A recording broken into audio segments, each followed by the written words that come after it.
नमस्कार, मैं हूं जायरा। स्वागत है आपका हमारी इस खास पेशकश में। आज हम बात करेंगे यूपी के 7वें और अंतिम चरण के रण की।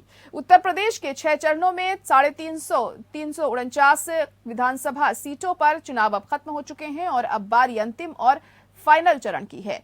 7वें फेज में पूर्वांचल के आजमगढ़ से वाराणसी तक के 9 जिलों की 54 विधानसभा सीटों पर 7 मार्च को मतदान होना है। यहां पर 613 उम्मीदवारों की किस्मत का फैसला होना है। बीजेपी और सपा के साथ साथ उनके सहयोगी दलों की असल परीक्षा इसी चरण में होनी है। यूपी में सत्ता के लिहाज से ये सबसे अहम है, जिसके चलते बीजेपी से लेकर सपा, बसपा और कांग्रेस ने अपनी अपनी पूरी ताकत झोंक दी है। 2017 के विधानसभा चुनाव में 7वें चरण में इन 54 सीटों पर बीजेपी और उसके सहयोगियों ने 36 सीटें जीती थीं, जिनमें बीजेपी को 29, अपना दल और 4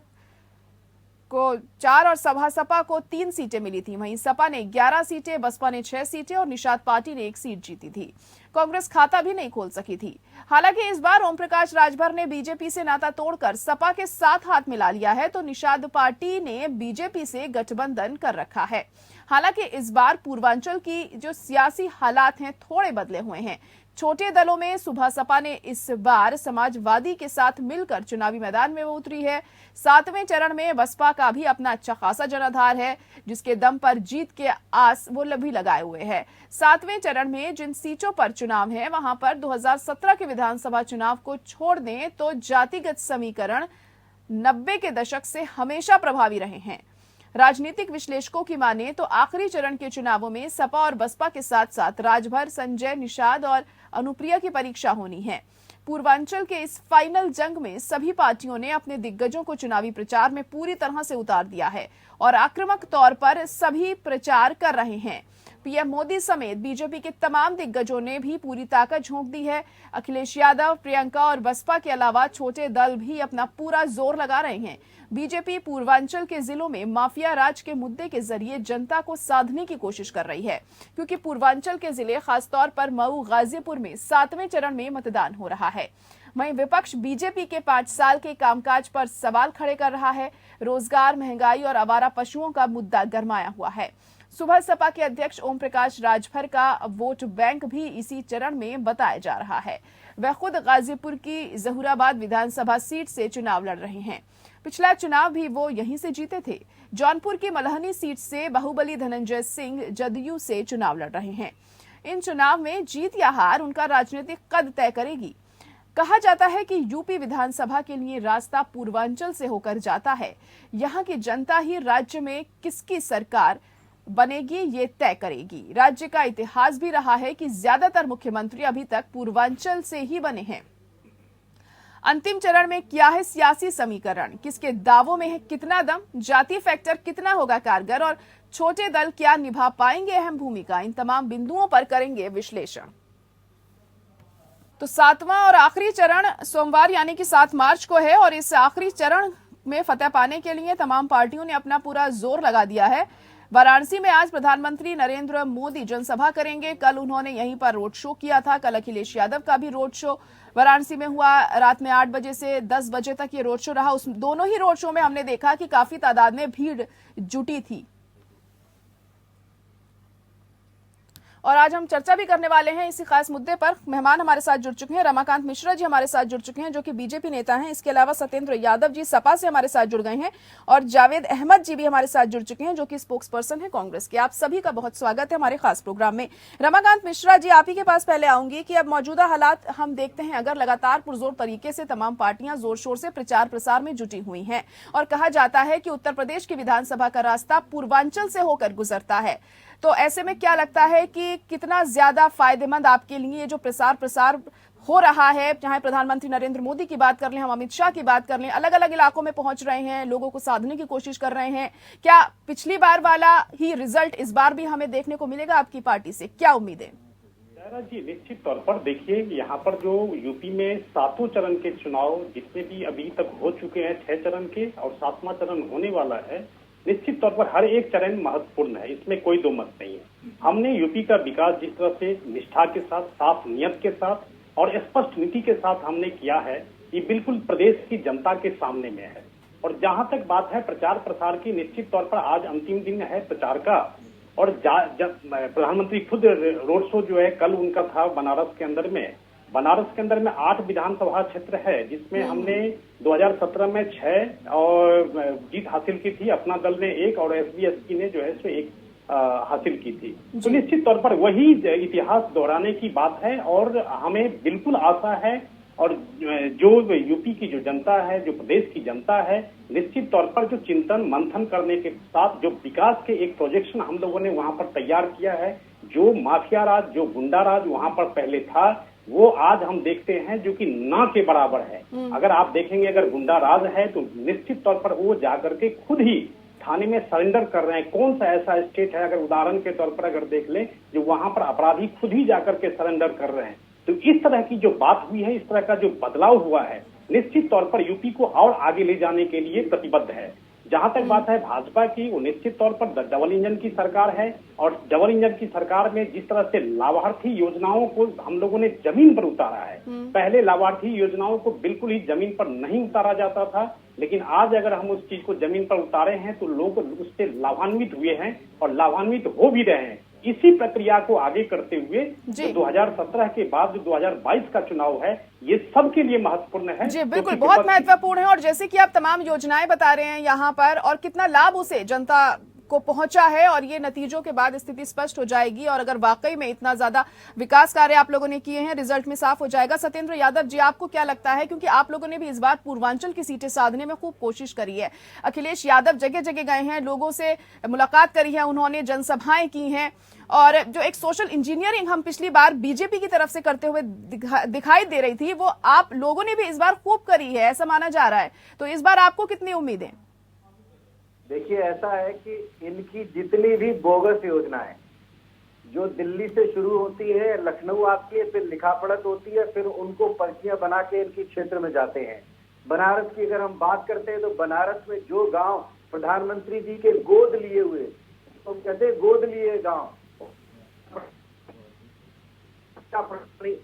जी,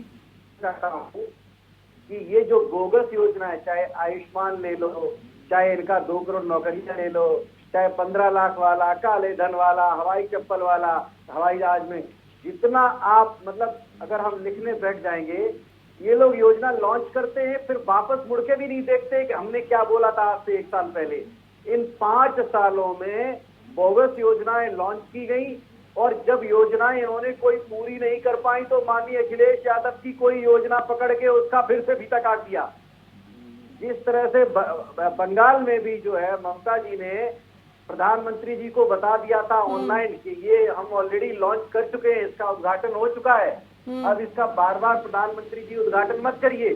तो भारतीय जनता पार्टी लोगों को मूर्ख बनाने के लिए, इस देश में बड़ी संख्या में लोग ऐसे हैं जो भोले लोग हैं, जो इस बात को मान लेते हैं कि प्रधानमंत्री बोल रहे हैं तो सच ही होगा, लेकिन ये सच नहीं होता है। जब कोई प्रधानमंत्री ये भूल जाए कि मैं प्रधानमंत्री हूँ और सिर्फ एक पार्टी का कार्यकर्ता की हैसियत से पूरे देश को मूर्ख बनाने का, और तरह अब देखिए जनता को किसने क्या मूर्ख बनाया है ये तो वो भली भांति जानती होगी, क्योंकि हमारे देश की जनता बहुत समझदार है और वो अपने हिसाब से ही अपना वोट करेगी। सत्येंद्र जी, लेकिन आप लोगों के ऊपर भी तमाम इल्जाम लगाए जाते हैं, ऐसी बात नहीं है। देखिए माफिया राज की बात आप करी जाती है लगातार, बीजेपी आप लोगों के ऊपर गुंडागर्दी के आरोप लगाती है, कानून व्यवस्था आपके राज्य में चरमराती हुई दिखाई दी थी, इस तरह के आरोप भी आप पे ऊपर लगाए जाते हैं। आप ये बताइए कि भारतीय जनता पार्टी में कानून व्यवस्था कहाँ है? कैसी बात कर रही हैं आप बताइए, आपने खुद आपके टीवी चैनल पे चलाया होगा कितने बार। इस देश में जब सुनवाई नहीं होती है थाने पे, एक बहन का जब उसके साथ अन्याय होता है, अपराध होता है, वो बहन दिन और रात थाने पर महीनों तक चक्कर काटती रही और उसके बाद भी पुलिस ने न्याय नहीं दिया। चलिए ठीक है, देश की मीडिया ठीक है, चलिए सत्येंद्र जी वापस आऊंगी आपके पास, जावेद अहमद जी के पास आना चाहूंगी। अब क्या लग रहा है आपको, क्योंकि प्रियंका गांधी भी पूरे दमखम के साथ इस बार प्रचार प्रसार में जुटी हैं, पूर्वांचल में कितना अहम रहेगा इस बार और कितना फायदा आपको पहुंचता हुआ दिखाई दे रहा है इस चीज का? नहीं, देखिए जायरा जी, निश्चित तौर पे फायदा दिखाई दे रहा है। जिस तरीके से आदरणीय प्रियंका गांधी ने पिछले सालों में 2-3 सालों से जिस तरीके से वो सक्रिय हैं, और आदरणीय अजय लल्लू जी हमारे प्रदेश अध्यक्ष हैं, जिस तरीके से ये दोनों लोगों ने मिल करके गरीबों, मजदूरों, पिछड़ों, अबलाओं की जो आवाज उठाई है, और बहुत मुखर होकर के आवाज उठाई है। और अब जो पूर्वांचल की बात की जा रही है, पूर्वांचल से देखा होगा आपने, प्रधानमंत्री भी पूर्वांचल ने दिया चंद्रशेखर जी को, स्वर्गीय, और स्वर्गीय जो है राम नरेश यादव जी आजमगढ़ के मुख्यमंत्री रहे। तो इस तरीके की धरती है, और यहाँ पर आप यहाँ के लोग जो हैं, यहाँ पर कोई रोजगार नहीं है। यही आदरणीय नरेंद्र मोदी जी ने कहा था कि मुझे उत्तर प्रदेश आप लोग सौंप दीजिए, मैं एक इंजन और लगा करके इंजन डबल कर दूंगा, और दिल्ली का विकास जो है वो गाजीपुर तक, कुशीनगर तक, बनारस तक पहुंचा दूंगा। लेकिन अब उनको चाहिए कि जो उन्होंने वादा किया था, 100 गांव गोद लेने का वादा किया था, कोई एक गांव बता दें जहां पर उन्होंने डेवलप कर दिया हो, कोई डेयरी उद्योग लगा दिया हो, कोई छोटा उद्योग लगा दिया हो जहां की पूर्वांचल के लोग वहां पर रोजगार पा गए हों, या कोई भी हाईवे कंप्लीट हो गया हो। जी बिल्कुल जावेद साहब, ये तमाम ऐसी चीजें हैं जो इस बार हमें देखने को मिली है, तमाम ऐसे मुद्दे हैं जो चुनावों में रहे हैं, जैसे कि आप बात करिए। रमाकांत मिश्रा जी, आपके पास आना चाहूंगी अब कि अगर हम 2017 की बात करते हैं तो कहीं ना कहीं जो छोटे दल हैं उन्होंने भी काफी अहम भूमिका निभाई थी, जिस तरीके से हमें नतीजे देखने को मिले थे। लेकिन इस बार हम देख रहे हैं कि सुबह सपा आपके साथ नहीं है, तो उस चीज का क्या नुकसान आप उठा सकते हैं यहाँ पर, क्योंकि पिछली बार 4 सीटें इनकी पार्टी को गई थी। जायरा जी देखिए, यहाँ पर ये भाजपा सैद्धांतिक पार्टी है, कोई ऐसी पार्टी नहीं, विश्व की सबसे बड़ी पार्टी है। अगर एक पार्टी अगर हमें छोड़ करके चली जाती है, हमारी विचारधारा नहीं मिली और वो छोड़ करके चली जाती है, तो बहुत बड़ा प्रभाव पड़ जाएगा, ऐसा कुछ नहीं है। मैं आपको स्पष्टता के साथ कहना चाहूंगा, जो पार्टियां यहाँ पर प्रयोगशाला के तौर पर उत्तर प्रदेश को देखती थी, आज अगर देखेंगे तो बसपा के साथ, कांग्रेस के साथ, इन समाजवादी पार्टी ने जिस तरह से प्रयोगशाला के तौर पर उत्तर प्रदेश को बनाया, लेकिन कहीं पे भी सफल नहीं हुए, क्योंकि ये पार्टी कहीं पे भी सैद्धांतिक पार्टी नहीं है। अगर आप देखेंगे, इनका इतिहास उल्टा करके देखिए, कोई सैद्धांतिक पार्टी नहीं है ये। और आज के डेट में अगर देखेंगे, आज की तारीख में देखेंगे, तो कानपुर के इत्र के साथ जो मित्रता, अगर देखें भ्रष्टाचारियों के साथ मित्रता, गुंडा माफियाओं के साथ मित्रता जिस तरह से इन्होंने दिखाई थी, इसीलिए 2017 में इनको जनता ने उखाड़ के फेंका। जनता बिल्कुल त्रस्त हो चुकी थी। आज 2017 के बाद जिस तरह से हमने सुशासन को वहां पर बढ़ावा दिया है, निश्चित तौर पर जनता मंथन चिंतन के साथ, देखिए 6 चरण में हमने अपने बहुत बढ़त बना करके रखी हुई है, और 7वां चरण भी हमारे लिए उतना ही महत्वपूर्ण है जितना कि 6 चरण हमने पहले उसमें जैसे हमने बढ़त बनाई है। तो निश्चित तौर पर 2017 के बाद 2022 में भी उत्तर प्रदेश की जनता बहुत ही समझदार है, और हमें बिल्कुल उसको देखना पड़ेगा, और हमें जो है बिल्कुल चुन करके वो भेजेगी। जी चलिए ठीक है। सत्येंद्र यादव जी, आप काफी मुस्कुरा रहे हैं रमाकांत जी की बात सुनते हुए, क्या कुछ चल रहा है आपके दिमाग में? मैं ही नहीं, जायरा जी, सिर्फ मैं नहीं, उत्तर प्रदेश की बड़ी संख्या में आवाम इन लोगों की बातें सुन के, ये जो डमरूबाज बातें करते हैं, ये पता नहीं अशिक्षितों की तरह बात करते हैं। इत्र मित्र की बात, अरे प्रधानमंत्री जी ने झूठ बोल के लोगों को गुमराह किया, गृह मंत्री आज भी झूठ बोल के गुमराह करते हैं। अरे जो इत्र वाले जिसकी बात कर रहे हैं वो तो बाद में हुआ था, आपने तो पहले ही इत्र वाले को बदनाम कर दिया। पम्मी जैन जो है वो हमारी पार्टी के एमएलसी है, जिनके ऊपर छापा पड़ा, कुछ नहीं मिला, और जिस पर मिला वो बीजेपी का आदमी था, पीयूष। अरे पहले अपनी जानकारी दुरुस्त कर लीजिए। अशिक्षितों की तरफ बात करते हैं और टीवी पर बोलते हैं, अरे कम से कम आगे पीछे गूगल कर लिया करिए, थोड़ा पार्टी से पूछ लिया करिए। ऐसा ही कहीं घुसाए पड़े रहते हैं, इत्र मित्र इत्र, एक डायलॉग बना लेते हैं ABCD, ऊपर से पर्ची पे लिख लेते हैं, बोल देते हैं। थोड़ा अपना दिमाग भी इस्तेमाल करिए। जिस पर पैसा निकला था वो बीजेपी का। ये बौखलाहट है सत्येंद्र जी, ये बौखलाहट है आप लोगों की, ये बिल्कुल बौखलाहट है, ये 10 मार्च की बौखलाहट है। इतनी छटपटाहट बिल्कुल सही नहीं है। ठीक है, चलिए बौखलाहट है या कुछ और है, ये तो स्थिति स्पष्ट हो जाएगी जब नतीजे आएंगे। लगातार आप सभी अपनी अपनी जीत के दावे कर रहे हैं, एक दूसरे को के ऊपर आरोप प्रत्यारोप लगा रहे हैं। ये अंतिम चरण के रण को लेकर हम बात कर रहे हैं। खास मेहमान जुड़े में हमारे साथ, जावेद अहमद साहब, आपके पास आना चाहूंगी अब कि जैसे कि हम बात कर रहे हैं अगर कांग्रेस की, तो पिछली बार आपका खाता भी नहीं खुल पाया था इन सीटों पर जिन पे इस बार चुनाव होने हैं 7वें चरण में। किस आधार पर आप लोग लगातार ये बात कह रहे हैं कि हमारा प्रदर्शन इस बार बेहतर रहेगा? इस बार क्या कुछ अलग हो गया है?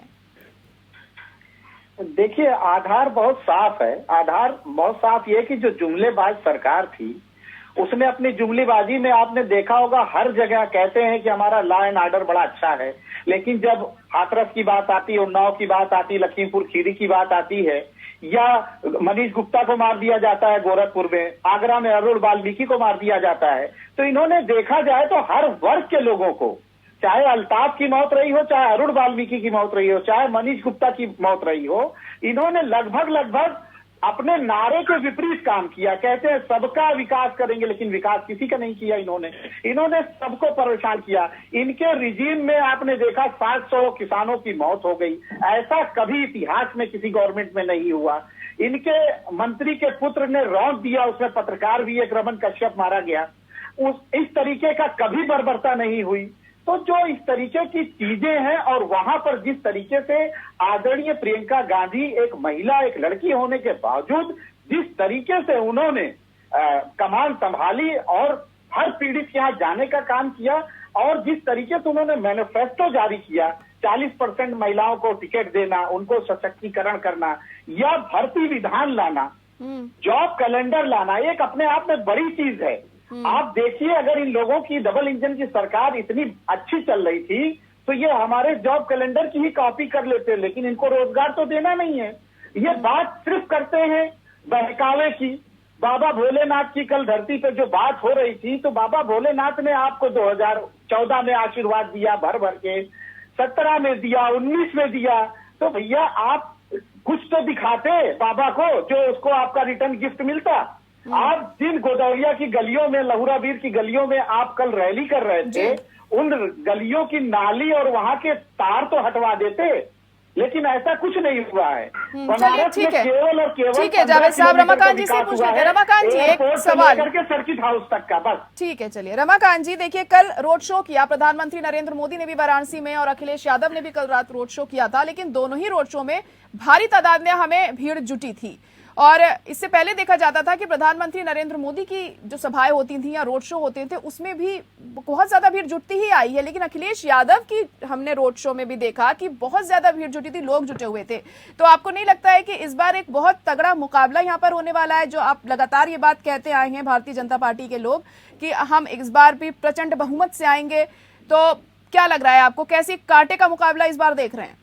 जयरा जी, ये कहीं पे भी कांटे का कहीं मुकाबला नहीं है। अगर हम देखें अगर पूरी तरह से, तो निश्चित तौर पर देखिए उत्तर प्रदेश की जनता इतनी सशक्त और इतनी बुद्धिमान है, जो कि वो इस चीज के बिल्कुल उसमें नहीं आएगी जो कि आप किस तरह के रोड शो कर रहे हैं, किस तरह के। देखिए नरेंद्र मोदी जी बिल्कुल वैश्विक नेता हैं, और उनकी जो लोकप्रियता है और उनकी जो सैद्धांतिक एक कार्यशैली है, उसको भी देखने और परखने की बात होती है। और उत्तर प्रदेश की जनता इस बार निश्चित तौर पर वो कार्यशैली को पूरी तरह से 2014 से अभी तक उन्होंने देखी है, और किस तरह से विकास का जो प्रोजेक्शन है उन्होंने अपने आप को जमीन पर उतारा है, जो योजनाएं हैं बिल्कुल जमीन पर उतारा है। निश्चित तौर पर इस चीज को देखते हुए उत्तर प्रदेश की जनता हमें 7वें चरण में भी हमारी बढ़त को बिल्कुल बरकरार रखेगी, और 2022 का चुनाव भी हम जीतने के कगार पर है। 2022 का चुनाव आप जीतेंगे, ये देखिए स्पष्ट हो जाएगा 10 मार्च के बाद। सत्येंद्र यादव जी, आप क्या कहना चाह रहे हैं इस पर? देखिए, मैं तो इन लोगों को बड़ी ध्यान से सुनता हूं कि जितनी बातें करते हैं वो सब ऐसी बातें करते हैं बिन पैदी के लोटे जैसी। उनका कोई सिर पैर नहीं होता है, कहीं से उठा के कुछ भी बोल देते हैं। इन्हें पता है कि हमें बोलना झूठ है, चाहे उल्टा बोलो चाहे सीधा बोलो। उत्तर प्रदेश का जनादेश भारी संख्या में माननीय अखिलेश यादव चुन चुका है। अब चाहे प्रधानमंत्री आ जाए और चाहे मुख्यमंत्री आए, चाहे गृह मंत्री आए, गली गली मोहल्ले मोहल्ले घूमे, उससे कोई फर्क नहीं पड़ने वाला है। इस प्रदेश को जो इन्होंने धोखा दिया, इस प्रदेश के साथ जो इन्होंने जालसाजी की, जो इन्होंने धोखाधड़ी की, उसका जवाब, और जो दुख और तकलीफ दी, इस प्रदेश को न्याय नहीं दिया, रोजगार नहीं दिया, कानून व्यवस्था का झूठा ढोंग रख के ऊपर से सब कुछ ठीक ठाक दिखाया, लेकिन पूरे प्रदेश में और सिर्फ ठाकुरवाद हावी रहा। आप देख लीजिए, पूरा रिकॉर्ड उठा के देख लीजिए, या तो ठोक दो या ठाकुर को ले आओ। इस दो के अलावा न किसी की सुनी गई और न किसी की मानी गई। मुख्यमंत्री इस भ्रम में अभी भी हेलीकॉप्टर में बैठ के जो एक्टिंग कर रहे हैं, जो क्लिप बनवा रहे हैं 15 सेकंड की, और रावण रूपी हंसी हंस रहे हैं साधु के वेश में। मैं आपको बता रहा हूँ, जनता चिढ़ चुकी है, नाराज है, आक्रोश है। इससे पहले की सरकारों का जब तख्ता पलट हुआ। सत्येंद्र तो यादव जी, लेकिन कानून व्यवस्था को लेकर तो आपके ऊपर भी लगातार सवाल उठते ही रहे हैं। चलिए ठीक है, बहुत शुक्रिया आप सभी का हमारे साथ जुड़ने के लिए और हमारी इस खास पेशकश में शामिल होने के लिए। और अंतिम चरण के रण में इतना ही, बाकी खबरों के लिए आप बने रहिए हमारे साथ।